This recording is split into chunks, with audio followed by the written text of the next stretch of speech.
جوان جو ہی پروان چڑھا ان فوان شباب آیا تو اس کی پیشانی سجدے کے تقدس سے مالا مال ہو گئی، اس کی آنکھوں میں حیا اور شرم کے پہرے آ گئے، اس کے خیالوں میں پاکیزگی آ گئی، اس کی زندگی کے شب و روز نیکی کے ماحول میں بسر ہونے لگے، اس کی راتیں ذکر الہی میں، تلاوت کلام مجید میں اور دن یاد الہی میں روزے سے گزرنے لگے۔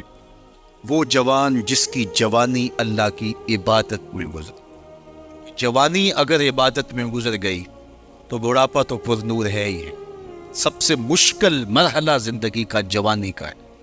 شیطان زیادہ ورغلاتا ہے کسی شخص کو جب وہ جوانی کے مرحلوں سے گزر رہا ہوتا ہے۔ تو جس کی جوانی خیریت کے ساتھ گزر گئی اور اس نے اپنی جوانی کے تقدس کو محفوظ رکھ کے منزل تک پہنچا لیا، اپنی عصمت کے جوہر کی حفاظت کی، اپنی آبرو کو لٹنے نہیں دیا، اپنی آنکھوں کی شرم و حیا پر پہرے بٹھائے اور آنکھ کو برباد نہیں ہونے دیا اور اپنی زندگی کے تقدس کا پہرا دیا، تو جو جوان اپنی جوانی کو خیریت کے ساتھ گزار گیا، کسی نے کہا تھا نا کتاب زیست کا ایک اور باب ختم ہوا، شباب ختم ہوا، ایک عذاب ختم ہوا۔ جوانی جس کی منزل تک پہنچ گئی خیریت کے ساتھ، عافیت کے سائے میں، مشکل تو بڑا ہے جوانی کو منزل تک لے جانا، خیریت کے ساتھ، داغدار نہ ہونے دینا، جوانی کے تقدس کو رسوا نہ ہونے دینا، عصمت کے جوہر پہ کالک نہ لگنے دینا، خواہشات کو غالب نہ آنے دینا۔ آسان کام تو نہیں ہے، مشکل کام ہے، لیکن اگر کوئی مشکل کاٹ گیا، جوانی کے تھوڑے سے ایام میں گزار گیا، اللہ اکبر۔ حضرت شیخ ختلی کہتے ہیں، داتا گنج بخش علی حجویری علیہ رحمہ کے مرشد ہیں، الدنیا یومن ولنا فیہا صومن، وہ کہتے دنیا ایک دن ہے، ہم روزہ رکھ کے گزار رہے ہیں۔ تو روزہ رکھ کے سارا دن گزر ہی جاتا ہے، دوپہر بھی آتی ہے گزر جاتی ہے، اور عصر کا وقت بھی آتا ہے گزر جاتا ہے، کھانے کا وقت بھی آتا ہے، چائے کا وقت بھی آتا ہے، سب کچھ ہوتا ہے لیکن گزر جاتا ہے، افطار تک بندہ پہنچ جاتا ہے۔ جس نے زندگی روزے کی طرح گزار دی، جس نے جوانی روزہ رکھ کے گزار دی، خواہشات کو بے قابو نہیں ہونے دیا، مشکل کام تھا لیکن اس نے مشکل کام کر دکھایا۔ اجر کتنا بڑا ہے، سنیے اللہ کے محبوب کی زبان سے سنیے۔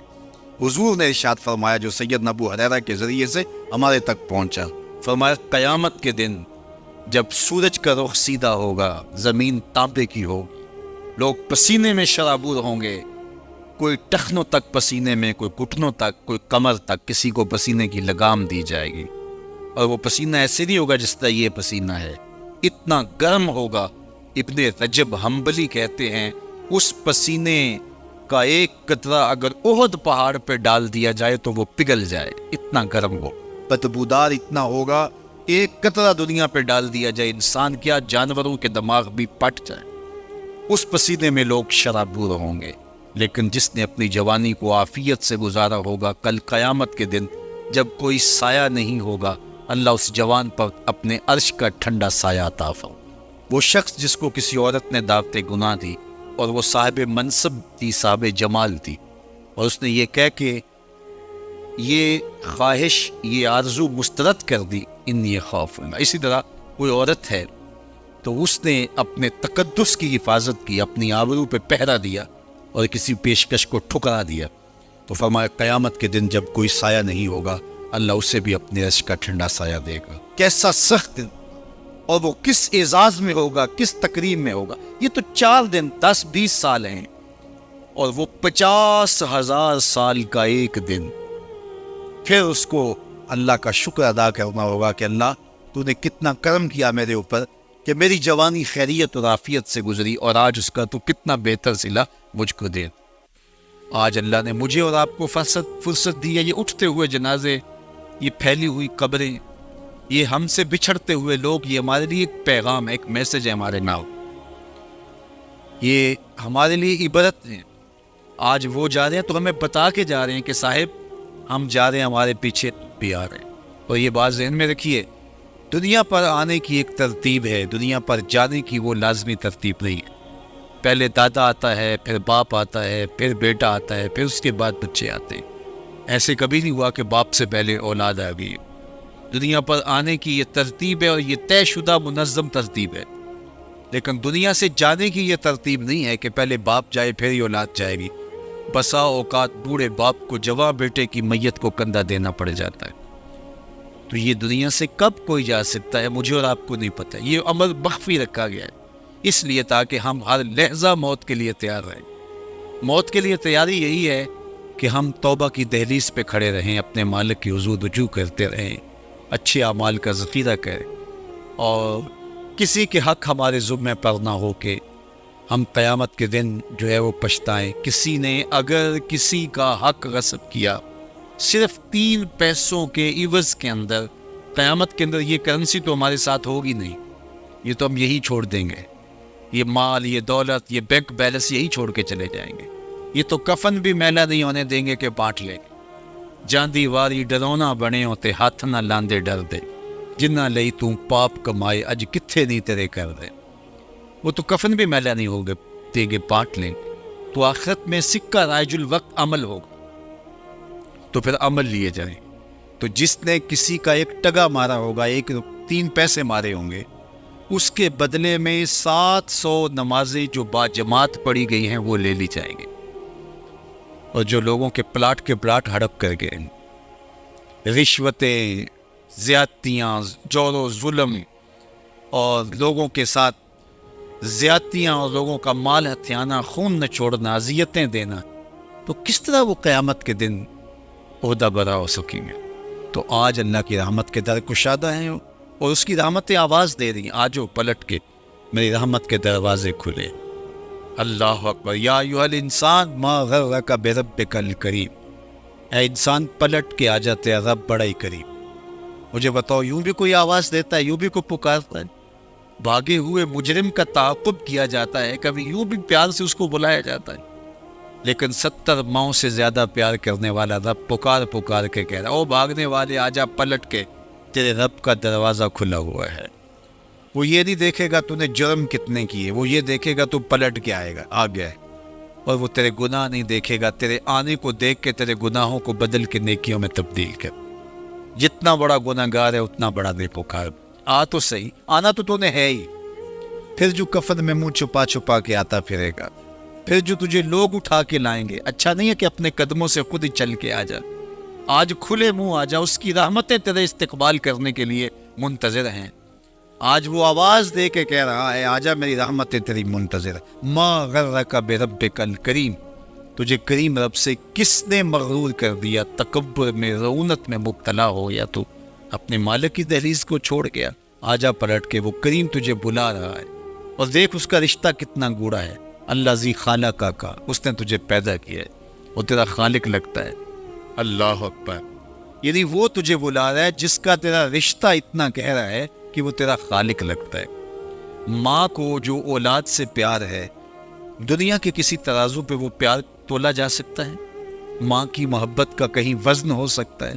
آج کل یہ آپ کے بھی تھوڑا سا آگے گزرے تو اتنے بڑے ترازو گاڑ دیے گئے ہیں جہاں پورا کنٹینر تول لیا جاتا ہے۔ تو میں دوستوں کو کہتا ہوں کہ آج اتنے بڑے بڑے ترازو ایجاد ہو گئے ہیں کہ جہاں کنٹینر توڑ لیے جاتے ہیں، پہاڑ توڑ لیے جاتے ہیں آج جدید دنیا کے اندر، لیکن کوئی ترازو ایسا آج تک ایجاد نہیں ہوا جس پر ماں کے پیار کو بھی تولا جا سکے۔ اس کے سینے میں جو تڑپتی ہوئی ممتا رکھی گئی ہے، محبت کا جو جہاں آباد کر دیا گیا، الفتوں کی ایک کائنات ماں کے سینے میں رکھ دی گئی، اس کا نعم البدل کیا بدل بھی موجود نہیں۔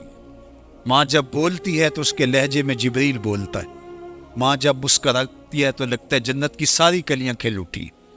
وہ سینے میں درد، وہ درک، وہ محبت، وہ کائنات، وہ انوکھا پیار جو اولاد کے لیے رکھتی ہے، یہ اتنا پیار ماں کے سینے میں پیدا کیسے ہوا؟ تو آپ کے پاس ایک ہی جواب ہوگا، اس لیے کہ ماں نے اولاد کو جنم دیا ہے۔ تو میں یہاں آپ کی توجہ چاہوں گا، جس ماں نے اولاد کو جنم دیا ہے وہ اتنا پیار کرتی ہے، تو جس رب نے خلق کیا ہے وہ کتنا پیار کرتا ہو۔ میں آپ کی توجہ چاہوں گا، مجھے اور کوئی نہیں چاہیے، صرف توجہ چاہیے گا۔ صرف نظارے کے لیے جنبش مژگاں بھی بھار ہے، نرگس کی آنکھ سے تجھے دیکھا کرے کوئی۔ تو میری آرزو یہ ہے کہ آپ کی تمام تر توجہ میری جانب مبذول ہو تھوڑے وقت میں۔ جس شدت کی گرمی میں آپ بیٹھے ہیں مجھے اس کا احساس ہے، تو میں چاہوں گا کہ چند باتیں آپ تک پہنچ جائے۔ تو جو ماں اتنا پیار کرتی ہے وہ اس لیے کہ ماں نے جنم دیا ہے. تو جس نے جنم دیا ہے وہ اتنا پیار کرتی ہے، تو جس رب نے خلق کیا ہے وہ کتنا پیار. تو ماں کی دہلیز چھوڑ کے بیٹا بھاگ جائے تو ماں آواز دیتی نا، پتر کہاں بھاگ رہا ہے، آجا پلٹ کے، اتنی ٹھنڈی چھاؤں کہیں نہیں ملے گی، اتنا پیار تجھے کہیں سے نہیں مل سکتا، آجا پلٹ کے. مائیں تو مائیں ہوتی ہے، اور اولاد کے لیے ان کے سینے میں جو تڑپتی ہوئی ممتا ہوتی، اور پیار کا جو ایک آباد جہاں ہوتا ہے، وہ ایک الگ ہی کائنات ہے، وہ ایک الگ ہی جہاں ہے. وہ کہتے ہیں نا کہ کسی نے کہا کہ میں تو تیرے سے تب راضی ہوں گی کہ تو اپنی ماں کا کلیجہ نکال کے لائے گا. تو وہ بدمست عاشق اپنی ماں کی آرزو، اپنی محبوبہ کی آرزو کو پورا کرنے کے لیے اس عمل سے بھی گزر گیا، اور ماں کا کلیجہ چیرا، اور تشتری میں رکھ کے اپنی محبوبہ کے لیے اس کا کلیجہ لا رہا تھا. تو راستے میں ٹھوکر لگی تو ماں کے کلیجے سے آواز آئی کہ پتر سٹ نہیں لگے. یہ ماں کے پیار کا روپ ہے، یہ ماں کی محبت کے بکھرے ہوئے رنگ ہیں، یہ چھلکتا ہوا اجالا اور نور اور روشنی ہے. ماں اتنا پیار کرتی ہے، اللہ اکبر. تو ماں کو اتنا پیار اس لیے ہے کہ اس نے جنم دیا، اور رب نے تو خلق کیا دستے قدرت سے. تو ماں کی دہلیز چھوڑ کے بچہ بھاگ جائے تو ماں کہتی ہے پتر آجا واپس پلٹ کے. اور جب بیٹا پلٹ کے آتا ہے تو ماں سب بھول جاتی ہے کہ اس نے کیا کیا تھا. تو جو 70 ماؤں سے زیادہ پیار کرتا ہے اس کی بھی آوازیں آ رہی ہیں، لا تقنطوا من رحمت اللہ، آجا پلٹ کے میری رحمت سے نا امید نہ ہونا. میں یہ نہیں دیکھوں گا تو مجرم کتنا بڑا ہے، میں یہ دیکھوں گا تو میری دہلیز سے پلٹ کے آ گیا ہے. تو اس کی رحمتیں بندے کو پکار رہی. تو یہ اٹھتے ہوئے جنازے، یہ پھیلی ہوئی قبریں، اور یہ ہم سے بچھڑتے ہوئے ہمارے احباب، دوست، بھائی، عزیز، یہ ہمیں بتاتے ہیں کہ میاں اس زندگی کا متعین سفر کاٹ کر کے تم بالآخر اللہ کے حضور پلٹ کے آنے والے ہو. اخروی زندگی کے لیے اچھے اعمال کا ذخیرہ جمع کرو اور اپنی آخرت کی تیاری کرو. چونکہ موت جب آ جاتی ہے تو ایک لمحے کا بھی تقدم و تاخر نہیں ہوتا. موت ایک اٹل طے شدہ امر واقعی اور حقیقت واقعہ ہے. بہر صورت اس نے آ کے رہنا ہے، بلکہ اللہ تعالیٰ جل شانہ نے اس کو اچانک رکھ کر کے ہمیں ہر وقت مستعد اور فعال رہنے کی ترغیب دی کہ تاکہ ہم ہر لحظہ، ہر ساتھ اپنے آپ کو آمادہ رکھیں. کسی وقت بھی بلاوا آ سکتا ہے اور ہم موت کی اس گاڑی میں سوار ہو سکتے ہیں. اللہ اکبر. تو آئیے میں اور آپ اللہ کی بارگاہ میں دعا بھی کرتے ہیں اور اپنی زندگی کو بہتر بنانے کی منصوبہ بندی بھی کرتے ہیں. جب لوگ ہم سے جدا ہوتے ہیں تو ہمیں عبرت ہوتی ہے کہ ہم بھی جا رہے.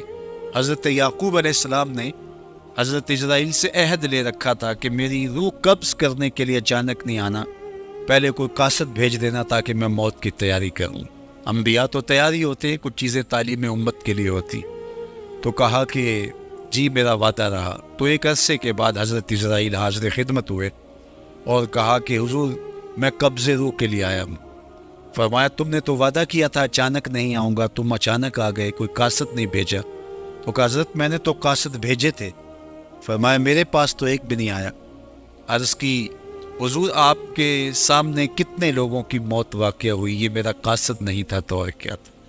آپ کی داڑھی میں سفید بال آ گئے، یہ میرا قاصد نہیں تھا تو اور کیا تھا. جب کمر میں خم آنے لگے، جب اعضاء مدمحل ہونے لگے، جب چلتے ہوئے ٹھوکنے لگے، جب زبان میں لکنت آنے لگے، جب یادداشت کھونے لگے، جب بالوں میں چاندی اترنے لگے، جب انسان کے اعضاء جواب دینے لگے، تو سمجھو یہ پیغام موت آ گئے. اللہ اکبر. حضرت عمر رضی اللہ تعالیٰ عنہ دربار میں بیٹھے تھے تو ایک صاحب آیا اور اس نے کہا کہ یا عمر لا تنسا موتک، عمر اپنی موت کو نہیں بھولنا. اور یوں کانپنے لگے حضرت عمر جیسے بیت کی شاخ کانپتی ہے. اور اسے کہا کہ روز آ کے مجھے تذکیر کر جایا کر.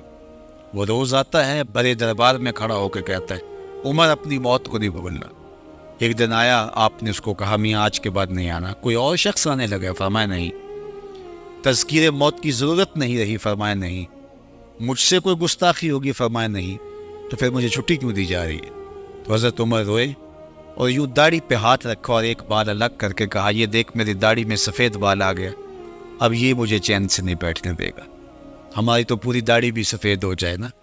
میاں صاحب نے کہا ہڈیاں، کھڑکن، ہڈیاں کمبن گوڈے کھڑکن تے اڑ گیا لک تیرا، اجے بھی بدیوں باز نہ آئیں جیو مرد تلیرا، فما اصبرہم علی النار۔ اللہ قرآن میں فرماتا ہے کتنا حوصلہ ہے لوگوں کا آگ پر، کتنی ڈٹائی کے ساتھ کہہ دیتے ہیں یہ جہاں مٹھا بلا کس نے ڈٹھا۔ قبرستانوں میں جا کے دیکھو کس نے دیکھا ہے آخر والا جانا۔ حضرت سیدنا غوث اعظم الشیخ عبد القادر الجیلانی علیہ رحمہ و رضوان فرماتے جاؤ قبرستانوں میں جا کر دیکھو کیسے کیسے حسینوں کی مٹی خراب ہو رہی ہے، جو بدن پہ چٹکی مٹی نہیں پڑنے دیتے تھے آج ان کے کفن بھی تار تار ہو گئے۔ خیر کنے فلاں و غنیمت شمار عمر، زاں بیشتر کے بانگ برائت کے فلاں نمات۔ تو نے بھی چلے جانا ہے، یا بیٹھ نہیں رہنا، یہ اٹھتے ہوئے جنازے تجھے عبرت دیتے ہیں، یہ پھیلی ہوئی قبریں تمہیں بتاتی ہیں کہ میاں تم بھی اسی مٹی کا رزق بننے والے ہو، تم ہی یہی چادر اوڑھ کے سونے والے ہو، تم دو لباس کے دو کپڑوں کے اندر، دو سفید چادروں کے اندر ملو۔ کہاں گئی وہ پوشاکیں، کہاں گئے وہ برانڈ، کہاں گئے وہ تمہارے قیمتی بیڈ، اور کہاں گئے اے سی لگے ماحول سے آراستہ کمرے؟ امیر ہے یا غریب ہے وہ 2 گز زمین، اور وہی مٹی کا اوڑھنا، مٹی کا بچھونا، وہی 2 گز کفن، وہی کل کائنات، اور وہاں جو کیے ہوئے عمل ہیں وہی سکہ رائج الوقت ہوگا۔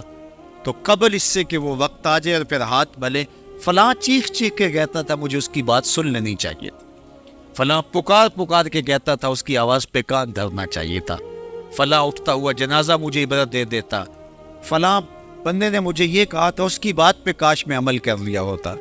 لیکن اس دن پچھتاوے سے کیا ہوگا؟ آج کا پچھتاوا کل کی بہتری کا ضامن ہو سکتا ہے، آج کا پچھتاوا زندگی بدل ہو سکتا ہے، آج کا پچھتاوا توبہ کا سبب و ذریعہ ہو سکتا ہے، آج کا پچھتاوا دل کے میل اتار سکتا ہے، اور کل کا پچھتاوا سوائے حسرت بڑھانے کے، سوائے دکھ بڑھانے کے، سوائے تکلیف میں اضافے کے اور کچھ نہیں ہوگا۔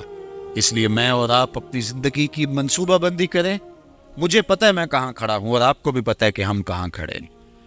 آپ مجھے اچھا سمجھتے ہیں، یہ آپ کی مہربانی، لیکن مجھے تو پتہ ہے کہ اچھا ہوں یا نہیں۔ میں آپ کو اچھا سمجھتا ہوں، لیکن آپ کو تو پتہ ہے کہ آپ کہاں کھڑے ہیں۔ اس لیے اپنے ضمیر میں جھانک کر کے دیکھیے، اپنے من میں اتر کر کے دیکھیے، اپنا محاسبہ کیجیے، اپنے اعمال کا تجزیہ کیجیے، جو نیکیاں کی ہیں اور جو برائیاں کی ہیں ان کا اندازہ کیجیے۔ جو برائیاں کی ہیں وہ تو کنفرم برائیاں ہیں، اور جو نیکیاں کی ہیں ذرا دیکھیے وہ نیکیاں ہیں یا ریا کے لیے کی ہیں، دکھلاوے کے لیے کی ہیں۔ نیکیاں کسی کو دکھلانے کے لیے کی ہیں، کس مقصد کے لیے نیکیاں کی ہیں؟ تھوڑی سی ریا بھی شرک بتائی گئی ہے۔ ساری محنت کہیں ضائع تو نہیں چلی گئی، ہمارے پاس ہے کیا؟ ہمارے دامن میں گناہ ہے تو لتھڑے بڑے ہیں۔ سویر سے لے کر شام تک، چغلی غیبت سے لے کے بدکاریوں تک، نگاہوں کی بدکاریوں سے لے کر کے سوچوں کی بدکاریوں تک ہم کہاں پڑے رہتے ہیں، اور دوسری جانب ہمارے پلے میں نیکیاں کتنی ہیں ہمیں سارا پتہ ہے۔ ایک تو نامہ اعمال قیامت کے دن تولا جائے گا، ہم خود اپنے ضمیر کی عدالت میں ترازو گاڑ کے تولے۔ حضرت عمر فرمایا کرتے تھے حاسبو قبل ان تحاسبو، اس سے قبل کہ تمہارا حساب کیا جائے تم اپنا حساب پہلے خود کر لو۔ کبھی آپ عمرے پہ جاتے ہیں یا بیرون ملک سفر کرتے ہیں تو وہاں سامان باندھ کر کے پہلے تول رہے ہوتے ہیں کہ ایئرپورٹ پہ پریشانی نہ ہو۔ حالانکہ ایئرپورٹ پہ اگر 2-4 کلو سامان بڑھ بھی گیا تو کوئی بات نہیں، 4 ریال دے کے آپ سامان لا سکتے ہیں، لیکن اس کے باوجود آپ وہاں کسی سے ترازو مانگ کے بار بار اپنے پیس تول رہے ہوتے ہیں کہ جناب ایئرپورٹ پہ جا کے پریشانی نہ ہو۔ تو اس دنیا پر بھی اعمال تول لو، کہیں نزاع کے وقت پریشانی نہ ہو، کہ حشر کے وقت جب اعمال تلنے لگے تو وہاں پریشانی۔ تو یہ تھوڑا سا وقت ہے، یہ زندگی مختصر ہے، اور ہم تیزی کے ساتھ موت کی طرف بڑھ رہے ہیں۔ حضرت سیدنا علی المرتضیٰ رضی اللہ تعالیٰ عنہ فرماتے ہیں یہ تمہاری سانسیں جو ہیں یہ موت کی طرف اٹھتے ہوئے قدم ہیں۔ تم سمجھتے ہو ہم بڑے ہو رہے ہیں، لیکن حقیقت میں تم چھوٹے ہو رہے ہو، کیونکہ گنتی جب الٹی شروع ہو جائے تو کام جلدی 0 پر پہنچتا ہے۔ کبھی آپ اشارے پہ رکے ہوں تو 60 سے نیچے آ رہی ہو، یا 70 سے یا 120 سے، تو کام تو 0 پہ آ جاتا ہے، اور جب کام 0 پہ آ جاتا ہے تو پھر لال بتی جل جاتی ہے۔ اللہ اکبر۔ تو یہ تیزی کے ساتھ زندگی گزر رہی ہے، اور ہم کوئی 60 سے نیچے آ رہا ہے، کوئی 55 سے نیچے آ رہا ہے، کوئی 50 سے نیچے آ رہا ہے، اور جب 0 تک آ جائیں گے پھر اس سے آگے تو کچھ بھی نہیں ہے۔ ایک روایت میں آتا ہے ان اللہ یحب الشاب التائب، اللہ تعالیٰ توبہ کرنے والے جوان کو پسند کرتا ہے، اس سے محبت کرتا ہے۔ تو وہ محبوب بارگاہ ہو جاتا ہے جو جوانی میں اللہ جل شانو خو کے حضور رجوع کرتا ہے. یا کسی نے کہا تھا در جوانی توبہ کردن شیوائے پیغمبری، وقت پیری گرگ ظالم می شود پرہیزگار. جوانی میں توبہ کرنا پیغمبروں کا شیوا ہے. جب بوڑھا ہو جائے، دانت ٹوٹ جائیں، پنجوں میں زور نہ رہے، تو بھیڑیا شکار چھوڑ کر کے شریف بن کے بیٹھ جائے، تو یہ تو اس کی مجبوری ہے. جوانی میں توبہ کرنا جب قوا مضبوط ہوں، جب شباب کی جولانیاں ہوں، جب آرزوئے جواں ہوں، جب خواہشیں پگلی ہوں، اور پھر اس کے باوجود اپنی خواہشات کو کنٹرول میں رکھنا، اپنی آرزوؤں کو لگام ڈال دینا اور اپنی تمناؤں کو حصار میں رکھنا اور اللہ سے ڈر کے گناہوں کو چھوڑنا اور اس کے حضور سجدہ ریزیاں، اس کے حضور خشوع و خضوع کے ساتھ زندگی کے لمحات بسر کرنا، یہ خوش نصیب لوگوں کا مقصوم ہوتا ہے. تو وہ جوان جس کی جوانی یاد الہی میں گزری، جس کی جوانی ذکر الہی میں گزری، مصلی پہ گزری، تہجد کے لمحات میں وہ اٹھ کے اللہ کے حضور دعائیں کرتا رہا، التجائیں کرتا رہا، وہ جوان قیامت کے کڑکتے اس ماحول میں اللہ کے عرش کے ٹھنڈے سائے تلے ہو. تیسرا شخص جس کو اللہ تعالیٰ قیامت کے دن اپنے عرش کا ٹھنڈا سایہ عطا کرے گا، وَرَجُلٌ قَلْبُهُ مُعَلَّقٌ بِالْمَسَاجِدِ، وہ شخص جس کا دل مسجد کے ساتھ جڑا ہوا ہے، مسجد کے ساتھ لٹکا ہوا ہے. مسجد کی ملازمت، مسجد کی حاضری، مسجد کی صفائی، مسجد کی ستھرائی، مسجد کی پاکیزگی کے لیے کوشش، مسجد کی تعمیر، مسجد کی تزئین اور مسجد کی آبادی کے لیے دن رات کوشاں رہا. ایک نماز کے بعد دوسری نماز کا انتظار کرتا ہے. تو یہ خوش نصیب وہ ہے جس کا دل جڑا ہوا ہے مسجد کے ساتھ. ایک جلیل القدر نام آپ نے سنا ہے، اور وہ ہے ربیع بن خثیم رضی اللہ تعالیٰ. انہیں حمامت المسجد کہا جاتا تھا، مسجد کا کبوتر. تو یہ کہا کرتے تھے اس قدر مسجد میں رہتے تو کہتے مجھے اچھا لگتا ہے کہ میں اللہ کے گھر میں رہوں. تو یہ فرمایا کرتے تھے کہ جس دن اذان ہو اور مجھے مسجد میں نہ پاؤ تو سمجھ لینا کہ میرا انتقال ہو گیا. یہ ہو نہیں سکتا کہ ندائے نماز ہو، اذان پکاری جائے اور مجھے آپ مسجد میں نہ دیکھو. تو مسجد کی حاضری یہ ان کا شعار حیات تھا، اس لیے ان کو حمامت المسجد، مسجد کا کبوتر کہا گیا. تو کتنے خوش نصیب لوگ ہیں جو مسجد سے جڑے ہوتے ہیں. فرمایا کچھ لوگ ہیں جو مسجد سے یوں جڑے ہوئے ہوتے ہیں جس طرح لکڑی میں کیل ٹھکا ہوتا ہے. تو چوب کے اندر جس طرح کیل جڑا ہوا ہوتا ہے، اسی طرح وہ مسجد کے ساتھ جڑے ہوئے. تو کبھی وہ بیمار ہو جائیں اور وہ مسجد حاضر نہ ہو پائیں تو اللہ کے کچھ فرشتے ہیں جو ان کی عیادت کرنے کے لیے ان کے گھروں میں جاتے ہیں. یہ خوش نصیب لوگ ہیں جو مسجد کے ساتھ اپنے آپ کو وابستہ رکھتے ہیں. فرمایا انما یامر مساجد اللہ، اللہ کی مسجدوں کو بس وہی لوگ آباد کرتے ہیں من آمن باللہ والیوم الآخر، جو اللہ پر ایمان رکھتے ہیں اور پچھلے دن پر ایمان رکھتے ہیں. تو اللہ اور پچھلے دن پر، آخرت پر ایمان رکھنے والے مسجدوں کے ساتھ وابستہ رہتے ہیں، مسجدوں کے ساتھ جڑے رہتے ہیں. اور آقا کریم علیہ السلام نے مسجد کی تعمیر کی فضیلت بیان کرتے ہوئے ارشاد فرمایا من بنا مسجدن یبتغی بہ وجہ اللہ، جس نے اللہ کی رضا کے لیے مسجد تعمیر کی، نام و نمود کے لیے نہیں، کسی اور غرض کے لیے نہیں، اللہ کی رضا جوئی کے لیے مسجد کی تعمیر کی، بن اللہ لہ مثلہ فی الجنہ، اللہ اس کے لیے جنت میں گھر بنائے گا.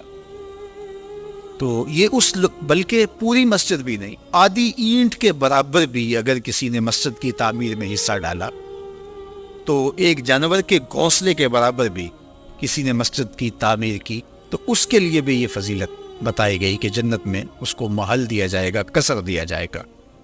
تو یہ اللہ کے پاکیزہ گھر ہیں، مساجد بیت اللہ کی بیٹیاں ہیں، کعبۃ اللہ کی بیٹیاں ہیں، یہ اللہ کے پاکیزہ گھر ہے، خیر الاماکن، بہترین جگہیں اس کائنات میں اللہ کے گھر مسجدیں، اور بدترین جگہیں بازار بتائی گئے، اور حکم دیا گیا ہے کہ بازار میں دیر سے جاؤ جلدی واپس آ جاؤ، اور مسجد میں جلدی آؤ دیر سے واپس جاؤ۔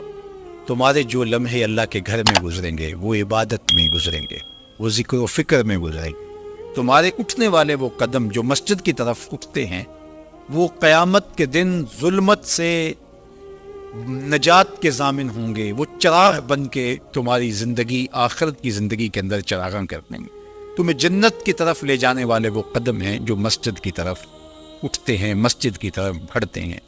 تو اللہ کے پاکیزہ گھروں کی طرف ہمارا رب، ہمارے قلب کا تعلق، ہماری محبت کا رشتہ، یہ ہمارے دین کا تقاضا ہے۔ اللہ اور پچھلے دن پر، آخرت پر مضبوط عقیدہ مسجد سے ہمیں جوڑتا ہے۔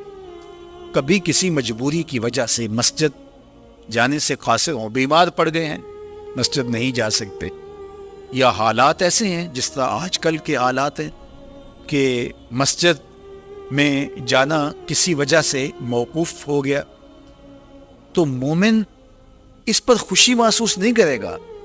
وہ بیماری کی وجہ سے یا کسی اور سبب سے مسجد نہیں جا پا رہا تو اس کا اندر بے چین ہوگا، اور وہ دعائیں کرے گا، مالک وہ لمحے آئیں کہ تیرے پاکیزہ گھر میں میری حاضری ہو، تیرے دربار میں حاضر ہوں، تیری چوکھٹ پہ جا کے سلامی پیش کروں، میری پیشانی تیرے حضور مسجد کے فرش کو چھوئے اور تیری بندگی کے ترانے گائے۔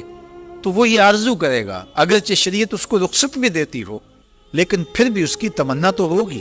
وہ اس پر شکر نہیں بجا لائے گا، بغلے نہیں بجائے گا کہ چلو ایک بہانہ مل گیا، نہیں، بلکہ وہ اس پہ خوش نہیں ہوگا، الٹا اس کی طبیعت کے اندر ایک بے چینی اور اس طرح پیدا ہوگی، چونکہ وہ جڑا ہوا ہے، اس کا دل جڑا ہوا مسجد کے ساتھ۔ تو ایسا شخص جس کا دل مسجد کے ساتھ جڑا ہوا ہے، تو میرے اور آپ کے آقا و مولا نے فرمایا قیامت کے دن جب کوئی سایہ نہیں ہوگا، اللہ اس کو اپنے عرش اجتمع علیہ و تفرق علیہ۔ وہ شخص، وہ دو اشخاص جو محبت کرتے ہیں تو اللہ کے لیے، آپس میں جب ملتے ہیں تو اللہ کے لیے، جدا ہوتے ہیں تو اللہ کے لیے، یعنی ان کی محبت کسی دنیاوی منفعت کے لیے نہیں، کسی ذاتی غرض کے لیے نہیں، محض دوستیاں پیدا ہو جاتی ہیں اور ایک دوسرے کو ملے بغیر تسین نہیں ہوتی، اس لیے نہیں، بلکہ ان کی دوستی بعض اللہ کی رضا کے لیے، اللہ کی خوشنودی کے لیے۔ الحب للہ والبغض للہ، اللہ کے لیے محبت، اور جب بغض کسی سے ہے، دشمنی کسی سے ہے، تو وہ بھی اللہ کے لیے۔ جس میں تنہائی میں اللہ کا ذکر کیا، اللہ کو یاد کرنے بیٹھ گیا، کوئی دیکھنے والا نہیں تھا، وہ تنہا تھا، حجرے میں تھا، اپنے بند کمرے میں تھا، اپنے رب کو یاد کیا۔ اللہ کی یاد کرتے کرتے اس کی آنکھوں سے آنسو ٹپکنے لگے، اس کی آنکھیں آنسوؤں کا خراج دینے لگی۔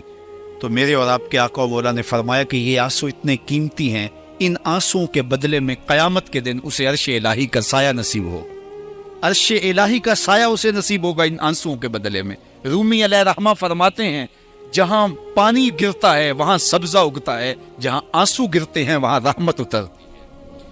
تو اس لیے جو اللہ کی یاد میں رونے کا لطف ہے اور اللہ کی یاد میں آنسو بہانے کا اجر اور صلہ رکھا گیا ہے، یہ گناہوں کو دھو ڈالتا ہے، یہ اندر کی صفائی اور ستھرائی کا سبب اور ذریعہ ہے۔ میرے اور آپ کے آقا و مولا نے فرمایا راتوں کی تنہائیوں میں اٹھ کے قرآن پڑھا کرو اور قرآن پڑھتے ہوئے رویا کرو۔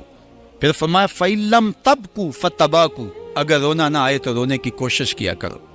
حضرت داتا گنج بخش علی حجویری سے ایک مرید نے کہا حضرت اگر رونے کی کوشش کریں پھر بھی رونا نہ آئے، فرمایا پھر اپنے مقدر پہ رویا کرو۔ تم اتنے سنگ دل ہو گئے ہو کہ تمہاری آنکھیں آنسوں کا خراج نہیں دیتی۔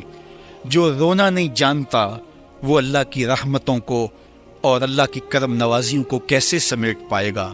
بچہ روتا ہے تو ماں دودھ دیتی ہے، جب بندہ اللہ کی حضور الہاؤ زاری کرتا ہے، عجز کرتا ہے، انکساری کرتا ہے، تو اللہ کی رحمتوں کو جوش آتا ہے اور اللہ تعالیٰ کی رحمتیں اس پہ برستی ہیں، اور اس کے نہ صرف گناہ معاف ہوتے ہیں بلکہ اللہ تعالیٰ اس کے گناہوں کو بدل کے نیکیوں میں تبدیل کر دیتا ہے۔ ایک فقیر تھا، ملنگ درویش، اللہ کا بندہ، اس کی عادت یہ تھی کہ اپنے ڈیرے پہ آنے والوں کو کھلاتا، ان کو پلاتا، ان کی ضروریات کا خیال رکھتا، لیکن کو مالی آسودگیاں نہیں تھی۔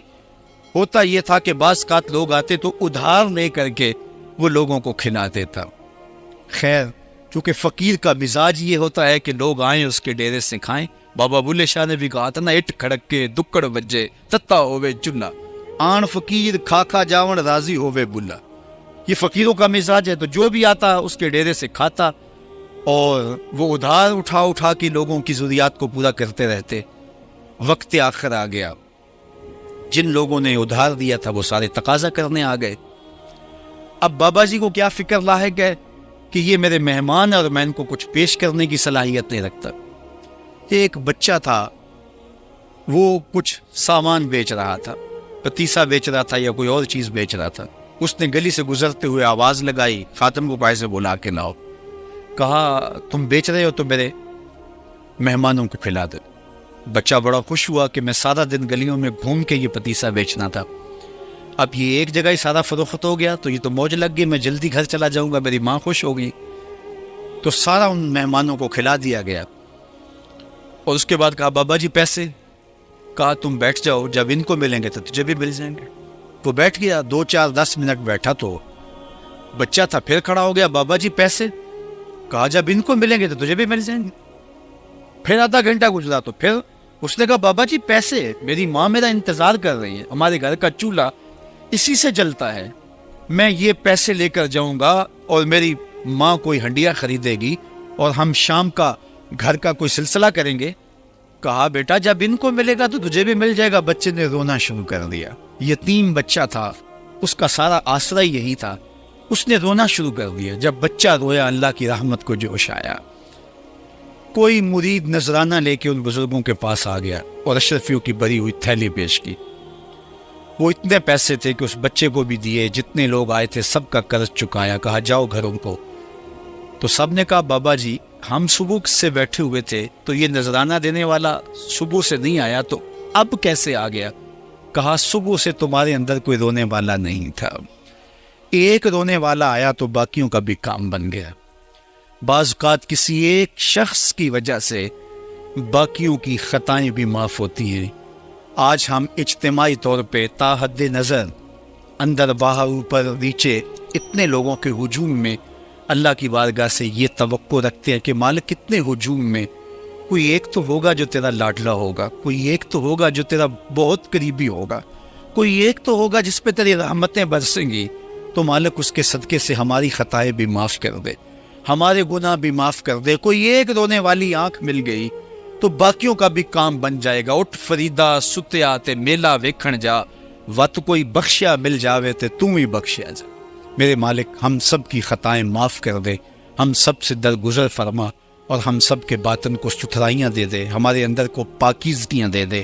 بہت وقت میں نے اور آپ نے صاحب گزار لیا، تیزی کے ساتھ زندگی بیت رہی ہے۔ میں اگر اپنے آپ کو دیکھوں تو میری زندگی کتنی بہاریں کاٹ چکی ہے۔ اگر آپ اپنے آپ کو دیکھیں، کوئی 60 سال، کوئی 20 سال، کوئی 25 سال، زندگی تیزی کے ساتھ گزر رہی ہے۔ بندہ جب سوچتا ہے کہ میں 40 سال کا ہو گیا ہوں تو آگے میری زندگی کے اگر 30 سال بھی ہیں تو 30 سال تو کافی ہیں، لیکن وہ پیچھے اگر پلٹ کے دیکھے تو 40 سال یوں گزر گئے جس طرح چٹکی بجائی جاتی ہے۔ جب چٹکی بجانے کے وقت میں 40 سال گزر گئے محسوس ہوتے ہیں، تو جو باقی 30 سال اگر ہوئے بھی وہ تو گمان ہے میرا، وہ تو گمان ہے آپ کا، ہمیں تو ایک سانس کا بھی نہیں پتا۔ پوچھا گیا زندگی اور موت کے بارے میں کیا خیال ہے؟ کہا فجر پڑی ہے، پتہ نہیں ظہر پڑھ سکیں گے یا کہ نہیں۔ کہا اتنی لمبی امیدیں لگائے بیٹھے ہو، کہا ظہر پڑی ہے، پتہ نہیں عصر پڑھنے کا موقع نصیب ہوتا ہے کہ نہیں۔ کہا یہ بھی طول عمل ہے۔ ایک بولا عصر پڑی ہے، پتہ نہیں مغرب پڑھ سکیں گے یا کہ نہیں۔ کسی نے کہا ایک رکعت پڑی ہے، پتہ نہیں دوسری رکعت بھی پڑھنا نصیب ہوتی ہے یا نہیں۔ کہا یہ سب تمہارے منہ کی باتیں ہیں، میں تو کہتا ہوں ایک طرف سلام پھیرا ہے، پتہ نہیں دوسری طرف سلام بھی پھیر سکیں گے یا کہ نہیں۔ کیا موت اتنی قریب نہیں ہے؟ ہم نے اپنی آنکھوں کے سامنے لوگوں کو جدا ہوتے یوں نہیں دیکھا ہے؟ ہم کہتے ہیں اس کی خبر سنا رہے ہو موت کی، یہ تو میں نے ابھی سبزی والی دکان پہ دیکھا تھا۔ لیکن جب موت آتی ہے تو ایک لمحے کا تقدم اور تاخر نہیں ہوتا۔ تو صاحب آئیے اپنی زندگی کو اللہ اور اس کے رسول کی راہوں پہ ڈالے۔ آج وقت ہے، آج موقع ہے، آج توبہ کا دروازہ کھلا ہے۔ کل سب کچھ نہیں ہوگا. آج اس کی رحمتیں آواز دے رہی ہیں. آج وقت ہے, وقت پر کافی ہے ایک قطرہ بھی آب خوش ہنگام کا. جل گیا جب کھیت برسا می تو پھر کس کام کا. اب آئیے سنیے, اس کائنات کے اندر ہمیں وہ خواتین ملیں گی جو پردے کے پیچھے تھی, لیکن پردے کے سامنے ماں نہیں آئی, عبد القادر جیلانی آئے. ماں پردے کے پیچھے تھی, پردے کے سامنے فرید الدین گنج شکر آئے. ماں پردے کے پیچھے تھی, مہر و ماں نے بھی آنچل نہیں دیکھا, لیکن پردے کے سامنے کربلا میں حسین ابن علی آئے. تو یہ پردے کے سامنے آئے, وہ پردے کے پیچھے تھی. تو جب مائیں پردے کے پیچھے ہوں تو پھر بیٹے جو ہیں وہ پردے کے سامنے آ کے وہ نقش ثبت کرتے ہیں کہ جو لوگوں کے زندگی کے نقوش کو جو ہے وہ اجال دیتے ہیں اور تقدیر بدل دیتے ہیں. تو اس لیے ماں کی ذمہ داریاں گھر سنبھالنا ہے.